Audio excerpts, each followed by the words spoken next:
Steve, congratulations. Thank you. How are you feeling, man? Felt great, man. Felt on top of the world. You know what, man? To headline a card, I know it's an Apex card, but you know what, man? It's still a UFC fight. It's special. You know what I mean? So I'm grateful. I'm blessed, and whoever set this up, Dana, Sean, Hunter, thank you guys for trusting me with the main event. Now that you've had a few minutes to kind of, I don't know if you've even had the chance to think about your performance, but man, it was pretty flawless. How'd you think about it? Thank you. Yeah, I'd have to go back and rewatch it. I kind of went blank a little bit in there. You know what I mean? But I felt like I was a little bit more methodical in there. Felt him out, made some reads, tried to see where he was going to try to press, where he wasn't. I felt like he was more responsive to his cornerman than he was to me. So I was able to kind of advance, you know what I mean, and push forward. So as far as performance, I think that's probably the most I can take from that. But yeah, that's kind of more or less where I guess my mind kind of went in the fight. What was the game plan coming in? You were aggressive, just kind of coming forward. I don't even think you took a back step. Was that just kind of just pressing the entire time and see what happens? Yeah, I mean, I can't fully, give away what our plan was. But what I will say is I was going to be that fly. You know, that one fly that just doesn't leave you alone? I was the fly. You know what? I was going to be around. You couldn't get rid of me. And I was going to stick around all the way to the very end of the fight, whether it was the first round or it was the fifth round. It doesn't matter. So truly, I just wasn't. You weren't going to get rid of me. Did you feel his power at all? And if you did, it felt like you didn't fear it whatsoever. You just kept coming. No, yeah, he caught me with a few shots. He definitely caught me with a few shots. I felt him, but I don't know if it was just more glancing or if I'm just kind of hard-headed. But yeah, either way, I definitely felt some shots in there. He does create some power. He generates it pretty well. But yeah, man, we're operating at a different level right now. I feel like I'm doing really well. God has truly blessed me, man. I felt mighty in there tonight. I did. I felt strong. Even in the back, there's kind of times where I'm like, man, I got to do this again. You know what I mean? But, once I turn it on, I'm a problem for sure. But before we talk about what's next, can you kind of rate your year and how big of a year it was and kind of how much you feel like you've kind of pushed forward in this year? Yeah, I mean, we've just been climbing. You know what I mean? I've just been advancing. I mean, I've worked from the bottom. I've said this before. I've literally been the very first fight on a Apex card a few years ago, and now I'm headlining it. Right? That's what I say. Like, God's good, man. I do the work, and I just keep getting blessed. And I'm truly grateful for that. But you know what? I put in the work. I got a good team around me. And, bro, we're just literally just grinding. We're grinding because we know that we have the capability to get to the top. I know it's not easy. It hasn't been easy. Everybody at the top, everybody climbing to the top, they all had to get it. And there's more to come. There's more to come. Big, long win streak. You called out Max Holloway. If you don't get that fight, is there someone else in the top 15 that you'd like to throw hands with? Yeah, man. I think one fight that makes a lot of sense is probably Josh Emmett. I mean, he has a name on him. He definitely has a higher ranking than I do, and I kind of felt like I think he's available. So why not? You know what I mean? Let's try to set something up. Beginning of next year. I think that'd be a fun fight. That is a fun fight. And then finally for me, how does it feel to have put Jackson Wink on your back, man? And it's such an iconic gym. So many champions have come out of there, and you're waving that flag strong. I'll tell you what, man. It's something special to me. I came to the Jacksons over a decade ago, and I've been in and out even longer. I've been fighting for 18 years, and I'm probably in and out of Jacksons for 15 of those years, And I remember one of my biggest goals was to get my portrait on the wall. And I finally got it, I think it was this year. So I felt like I finally earned my stripes, you know what I mean? And it was so cool, man, because that was something I've always wanted, because I got to be part of that team that created that Jackson Wink legacy. And so now I'm kind of stapled into that history, which is awesome, you know what I mean? But I couldn't be here without them. Like Greg, Wink, and the whole team, man, I'll tell you what, dude, I feel like it's almost like a super team I have. Like when I'm in the corner or when they're in the warm up area, like in the back, I just I see those guys and I'm like, bro, we can conquer the world. It's great. Congratulations, man. Thank you, man. Appreciate it. I know when you talk about conquering the world, you said in your post-fight interview, and I don't want to take it out of context, you said you were here proving your worth. I can't remember if it came in when you were talking about your faith or if it was just about what you were trying to prove out there in the cage. But you said that you were out here trying to prove your worth. Can you explain on that? Yeah, I mean, I was in that reference, I was mainly referring to just being able to be trusted with a main event. Like is this guy good enough? Is he able to give us a show? Yeah. You know what I mean? And I felt like I was able to finally go out there and prove it. I felt like I have been proving it, but sometimes people can fall under the lights. You know what I mean? And I understand that, but I've been in the sport for a very long time. I understand what it takes to dominate. I know also been on the other end of things. Yep. I've been the nail, but I love being the hammer. You know what I mean? And I know what it takes to be the hammer majority of the time. And I'm glad that they saw that in me. I'm glad the UFC were like, all right, let's just give this guy a shot. Let's just see what he's about. You know what I mean? And I felt like I hope I earned my stripes this go round.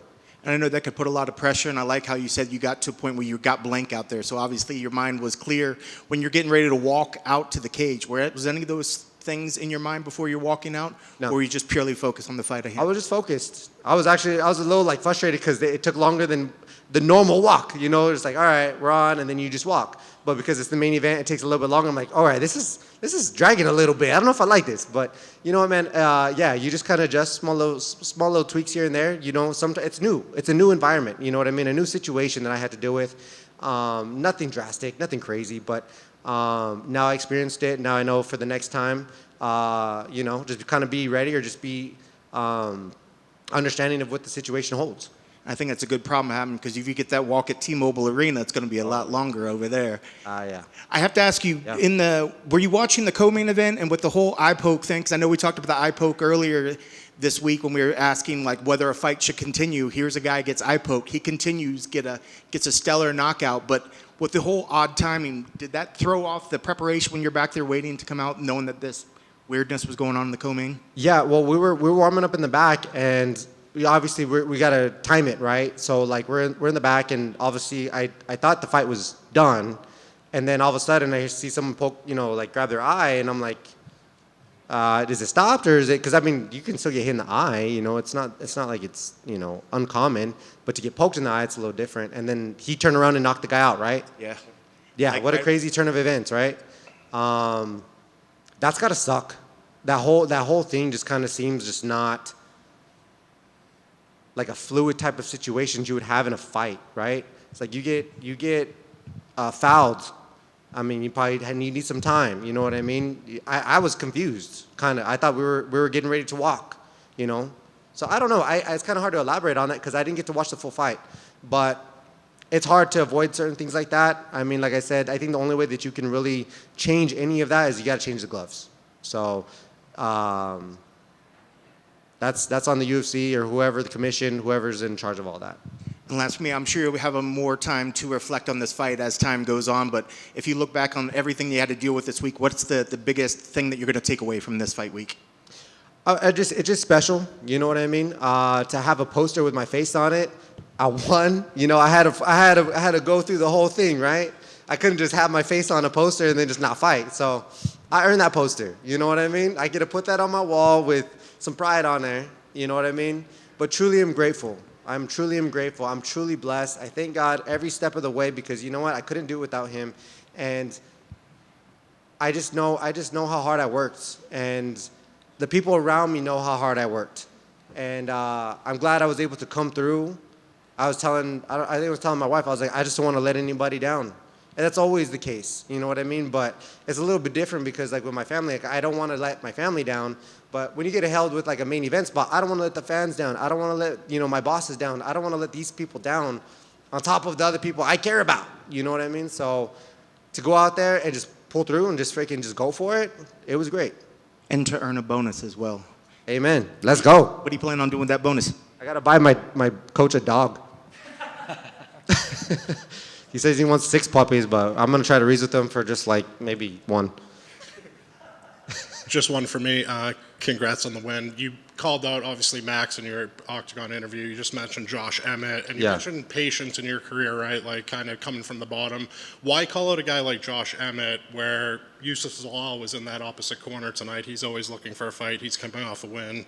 Josh is coming off a loss. Is your mindset like calling out Josh maybe to kind of be more patient than shoot for the stars? I'll fight Zalal. That's not the issue. The whole thing is name recognition. You know what I mean? I know Zalal just beat Emmett.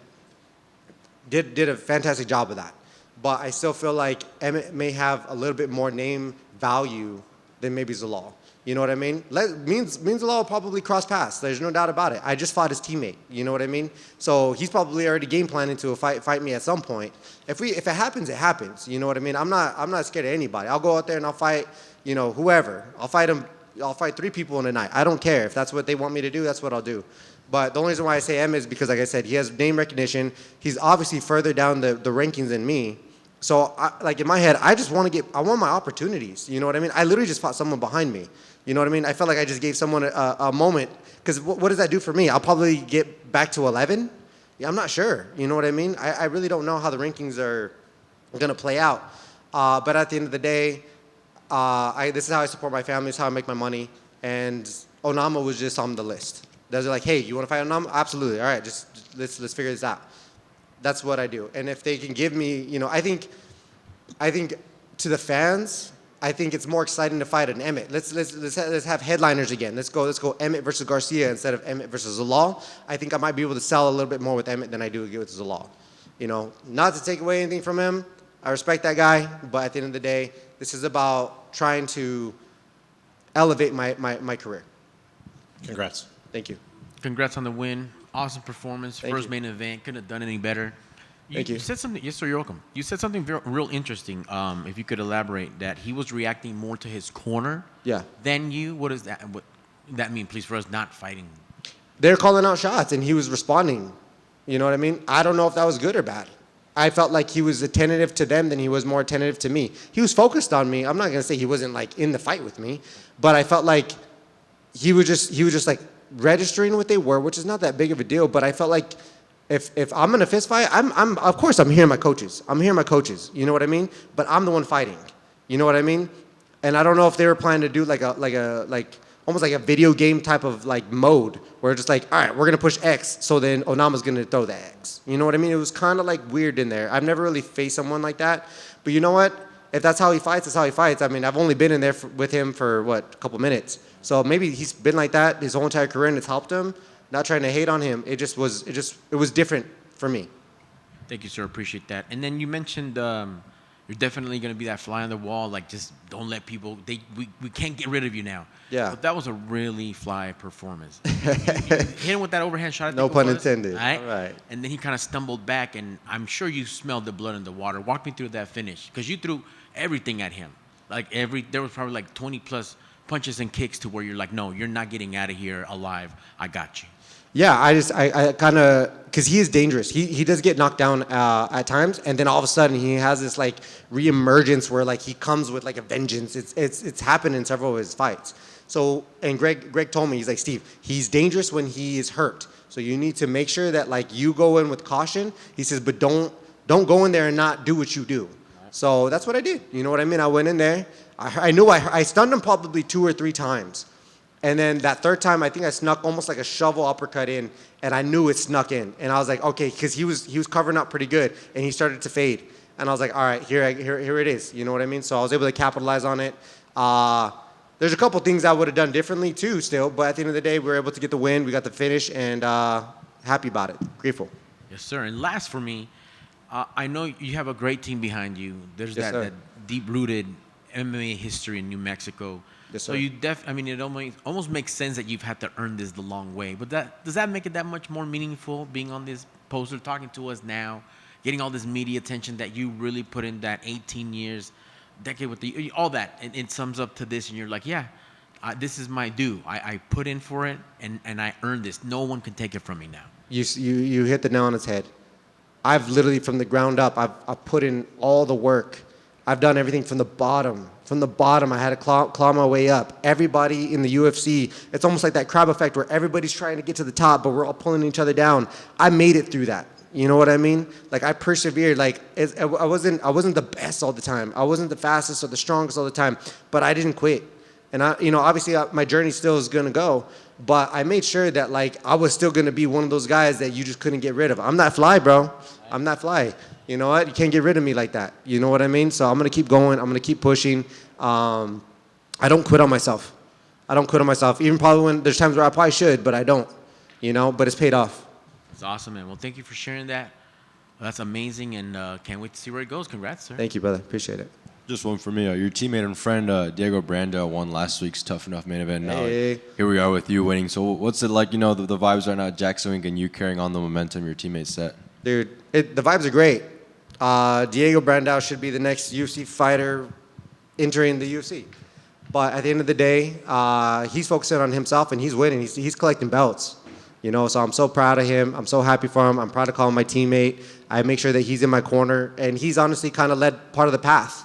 You know what I mean? He was on that wall way before I was, and so I was happy to train with him and get to build his brotherhood with him, and I trust him enough to where I know he cares about me and I care about him, and I make sure that we train together and we're pushing each other to our max capacity, and me and him are thriving. You know what I mean? And we're creating this environment because Jackson Wink was kind of going through this rebuilding phase, and we're still rebuilding, but man, you're starting to see these guys kind of like immerse and just kind of just take off. You know what I mean? So you're seeing them at the regional circuits, but man, I'll tell you what, dude, these guys are coming. These guys are coming. Just give them a little bit more time. Got to smooth out the edges a little bit. But yeah, Diego's one of my good buds, one of my best training partners, and I'm happy to have him around. Congrats. Thank you. Thank you, guys.